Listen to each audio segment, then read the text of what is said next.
à toutes et à tous. Alors moi j'ai un petit secret à vous raconter que peu de gens connaissent, c'est que je suis hypocondriaque. Alors pour ceux qui ne savent pas ce que ça veut dire en gros que je me lave les mains 20 fois par jour, que j'ai toujours peur d'être malade et qu'en fait je suis dans la paranoïa générale. Donc cette condition qui est la mienne, ça m'a amené assez régulièrement à aller faire des recherches sur les différents types de maladies qui existaient et sur les différents types de traitements qui y répondaient. Donc j'ai regardé plein de chiffres, donc en voici quelques-uns. Par exemple, saviez-vous que dans le monde, toutes les 3 secondes, une personne meurt du cancer? En France, autre exemple, tous les jours, 21 enfants naissent autistes. On a des cas moins graves. Par exemple, pour vous, messieurs, à 40 ans, vous aurez tous 40% de chance d'avoir de la calvitie. J'en vois déjà quelques-uns d'ailleurs qui ont commencé.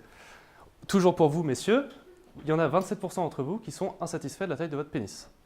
Donc ça, ce sont des exemples concrets. Mais maintenant, quels sont les points communs entre ce que je viens de citer? Le premier point commun, effectivement, c'est que ce sont des fléaux, plus ou moins graves forcément. Et le deuxième point commun, c'est qu'en fait, ils sont tous amenés à disparaître très prochainement. Alors, pourquoi ils vont disparaître? Tout simplement grâce à l'arrivée des nouvelles technologies, avec notamment le transhumanisme. Pour ceux qui ne savent pas ce que c'est, le transhumanisme, en fait, c'est la modification du corps humain avec des moyens technologiques. Ça peut être des moyens de la bio, je ne sais pas quoi, ça peut être de la mécanique, ça peut être de l'informatique, il peut y avoir plein de choses. Tout ça rentre dans cette catégorie. Et quant au quand est-ce que ça va arriver, on ne sait pas encore vraiment, mais on s'attend à ce que ce soit très rapidement, dans 10, 20 ans maximum.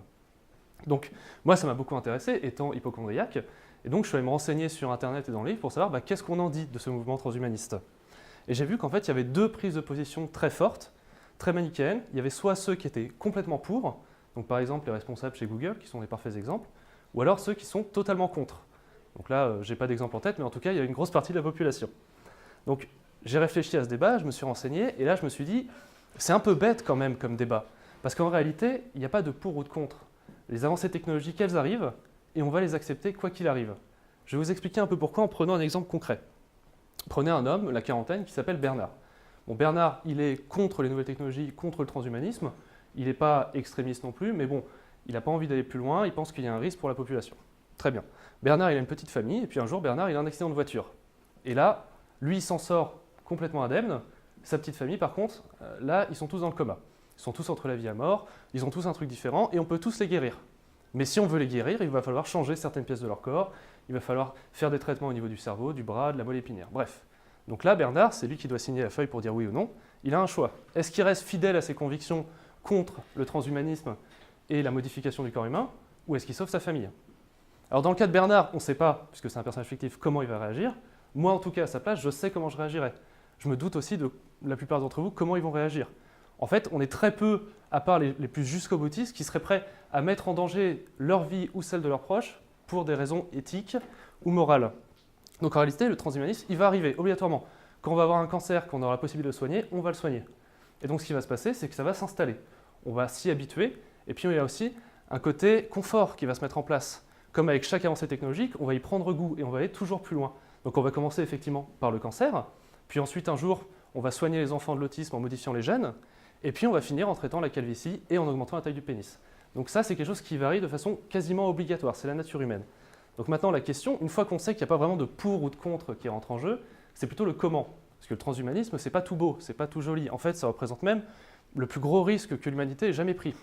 Donc je ne sais pas s'il y en a beaucoup qui ont vu Matrix, qui ont lu des livres dystopiques, qui ont peut-être regardé Bienvenue à Gattaca. Il y a plein d'exemples qui pullulent dans la science-fiction, sauf qu'aujourd'hui, la science-fiction, c'est maintenant. Donc c'est pas tout blanc ni tout noir. Et là, il faut trouver un moyen de le contrôler.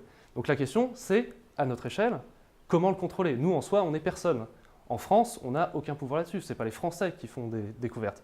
C'est les entreprises, les Batix en Chine et les GAFA aux États-Unis. Alors comment, en tant que citoyen français, on peut influer là-dessus? Alors comme je disais, ce n'est pas par des moyens électoraux, puisque nous, en fait, ce qu'on veut, c'est quelque chose à l'échelle mondiale. S'il n'y a pas de mouvement mondial, il n'y a pas de mouvement du tout. Donc en fait, la seule solution est en fait une solution très simple. Et on en a eu un exemple très récemment. J'imagine que tout le monde ici a entendu parler de l'affaire Weinstein, avec l'histoire de viol du réalisateur et le hashtag qui en a suivi, le MeToo, et le Balance ton porc en France. Ok. Et donc cette affaire, comme on a pu le voir, en 3 semaines, à la suite d'une histoire de viol sordide, a réussi à chambouler entièrement l'industrie cinéma, qui était quelque chose d'énorme, de très solide, qu'on pensait imperturbable. Donc imaginez maintenant s'il y a un mouvement mondial, donc qui n'est pas limité uniquement à la France, sur les nouvelles technologies, sur le transhumanisme. Là, il y aura un vrai moyen de faire pression, il y aura un vrai moyen d'avoir des arguments, et surtout de contrôler en fait ce qui va se passer. Donc je ne suis pas là pour vous dire comment le contrôler, enfin de quelle façon, mais comment essayer d'avoir un impact. Et donc pour retenir en 3 points ce que j'essaie de vous dire, c'est tout d'abord prendre conscience que ça arrive et c'est inéluctable, on ne pourra pas l'éviter. Deuxièmement, se renseigner, ça c'est un travail personnel que chacun devrait faire puisque c'est extrêmement important. Et troisièmement et finalement, avoir un impact, prendre responsabilité, c'est notre futur qui est en jeu.